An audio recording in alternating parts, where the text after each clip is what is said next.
ಬೆಳಗಾವಿ ಜಿಲ್ಲೆಯ ರಾಯಭಾಗ ತಾಲೂಕಿನ ಮೇಕಳಿ ಗ್ರಾಮದಲ್ಲಿ ಘಟನೆ ನಡೆದಿದ್ದು, ಕಾರಿನಲ್ಲಿ ಮನೆಗೆ ಕರೆದುಕೊಂಡು ಹೋಗುತ್ತೇನೆ ಅಂತ ಹೇಳಿ ರಾಯಚೂರು ಬಾಗಲಕೋಟೆ ಜಿಲ್ಲೆಗೆ ಸುತ್ತಾಡಿಸಿದ ಕಾಮುಕ ರಾಯಚೂರು ಹಾಗೂ ಬಾಗಲಕೋಟೆಯ ಲಾಡ್ಜ್ಗಳಲ್ಲಿ ಲೈಂಗಿಕ ದೌರ್ಜನ್ಯ ಎಸಗಿ ಬಾಲಕಿಯನ್ನ ಬಾಗಲಕೋಟೆ ಜಿಲ್ಲೆಯ ಮಹಾಲಿಂಗಪುರ ಬಸ್ ನಿಲ್ದಾಣದಲ್ಲಿ ಬಿಟ್ಟು ಹೋಗಿದ್ದಾನೆ. ಈ ಕುರಿತು ಬಾಗಲಕೋಟೆ ಮಹಿಳಾ ಪೊಲೀಸ್ ಠಾಣೆಯಲ್ಲಿ ಪ್ರಕರಣ ದಾಖಲು ಆಗಿದೆ. ತದನಂತರ ಬೆಳಗಾವಿಯ ಮೂಡಲಗಿ ಪೊಲೀಸ್ ಠಾಣೆಗೆ ಪ್ರಕರಣ ಹಸ್ತಾಂತರ ಮಾಡಲಾಗಿದೆ. ಆರೋಪಿ ಕಾಮುಕ ಸ್ವಾಮಿಯನ್ನ ವಶಕ್ಕೆ ಪಡೆದು ಕಾಮುಕನ ಮೇಲೆ ಪೋಕ್ಸೋ ಕೇಸ್ ದಾಖಲಿಸಿದ್ದಾರೆ. ಅಪ್ರಾಪ್ತ ಬಾಲಕಿಯ ಮೇಲೆ ಲೈಂಗಿಕ ದೌರ್ಜನ್ಯ ಪ್ರಕರಣ ದಾಖಲಾದ ಬಳಿಕ ಗ್ರಾಮಸ್ಥರಿಂದ ಮಠದ ಮೇಲೆ ಆಕ್ರೋಶದ ಸುರಿಮಳೆ ಕೇಳಿ ಬಂದಿದ್ವು. ಇನ್ನು ಪ್ರಕರಣದ ತನಿಖೆಯಲ್ಲಿ ಸರ್ಕಾರಿ ಗೈರಾಣು ಸ್ಥಳದಲ್ಲಿ ಅನಧಿಕೃತವಾಗಿ ಮಠ ಕಟ್ಟಿದ್ದು ತಿಳಿದು ಬಂದಿದೆ. ತನಿಖೆ ತಿರುವು ಪಡೆದುಕೊಂಡಿದ್ದು ಬೆಳ್ಳಂಬೆಳಗ್ಗೆ ಜೆಸಿಬಿ ಯಂತ್ರದೊಂದಿಗೆ ದೌಡಾಯಿಸಿದ ರಾಯಭಾಗ ತಹಶೀಲ್ದಾರ್ ಸುರೇಶ್ ಮುಂಜೆ ಹಾಗೂ ಪೊಲೀಸ್ ಅಧಿಕಾರಿಗಳು ಬಿಗಿ ಬಂದೋಬಸ್ತ್ನಲ್ಲಿ ಲೋಕೇಶ್ವರ ಸ್ವಾಮೀಜಿ ಮಠ ತೆರವುಗೊಳಿಸಿದ್ದಾರೆ.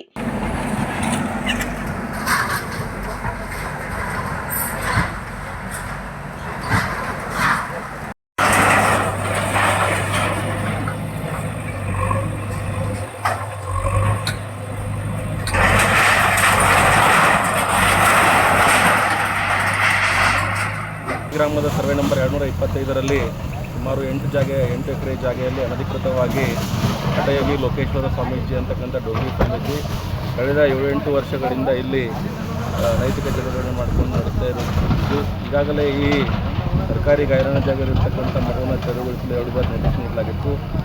ಕಳೆದ ವಾರದಲ್ಲಿ ಅವರ ಮೇಲೆ ಪೊಕ್ಸೋ ಪ್ರಕರಣ ದಾಖಲಾಗಿದ ಹಿನ್ನೆಲೆಯಲ್ಲಿ ಅವರಿಗೆ ಅಂತಿಮ ನೋಟಿಸನ್ನು 21/5/2025 ಅಂತಿಮ ನೋಟಿಸನ್ನು ನೀಡಿ ಅವರಿಗೆ ಈ ಸದರಿ ಮಠವನ್ನು ತೆರವುಗೊಳಿಸಲಿಕ್ಕೆ ನಿಯಮಾನುಸಾರ ನೋಟಿಸ್ ನೀಡಲಾಗಿತ್ತು ಮತ್ತು 7 ದಿನಗಳ ಕಾಲಾವಕಾಶವನ್ನು ಕೂಡ ನೀಡಲಾಗಿತ್ತು.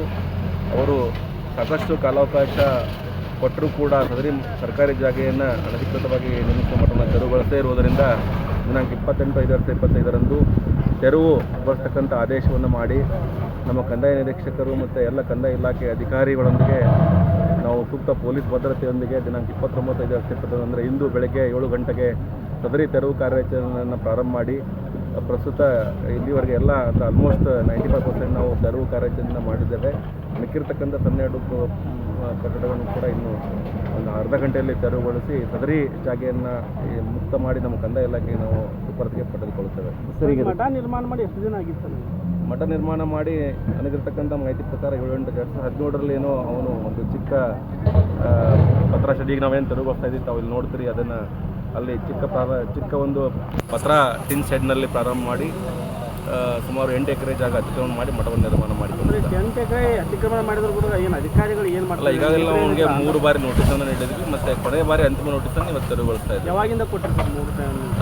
ಕಳೆದ ಅಕ್ಟೋಬರಲ್ಲಿ ಒಂದು ಸಾರಿ ನೀಡಿದ್ವಿ ಮತ್ತು ನಾನು ಜನವರಿಯಲ್ಲಿ ಕೂಡ ಬಂದು ತಾವು ಇಲ್ಲಿ ಮುಂಚೆ ತಾವು ಇಲ್ಲಿ ಮತ್ತು ನೋಡ್ಬೋದು. ಜನವರಿ 22-23ನೇ ತಾರೀಕು ಬಂದು ನಾನು ಅದನ್ನು ಒಂದು ತಳಪಾಯ ಹಂತದ ಗೋಡೆಯನ್ನು ಕೂಡ ಜೆಸಿಬಿ ಕೆಡಿ ಹೋಗಿದ್ದೆ. ಸೊ ಅವರಿಗೆ ನೋಟಿಸನ್ನು ಅಂತಿಮ ನೋಟಿಸನ್ನು ನೀಡಿ ತೆರವುಗೊಳಿಸಬೇಕಂತ ತೀರ್ಮಾನಿಸಿ ನಾವು ಇವತ್ತು ನೋಟಿಸ್ ನೀಡಿ ಅವರಿಗೆ ಇಲ್ಲ ಆ ಥರದ್ದೇನೂ ಇಲ್ಲ. ನಾವು ನಿಯಮಾನುಸಾರ ಕ್ರಮವನ್ನು ಕೈಗೊಂಡು ಇವತ್ತು ಎಲ್ಲ ನಾವು ಸದರಿ ಜಾಗನ ತೆರವುಗೊಳಿಸಿ ನಮ್ಮ ಕಬ್ಜೆಯನ್ನು ಪಡೆದುಕೊಂಡಿದ್ದೇವೆ. Mahadeva Kamble, satellite news Kannada, Raybag.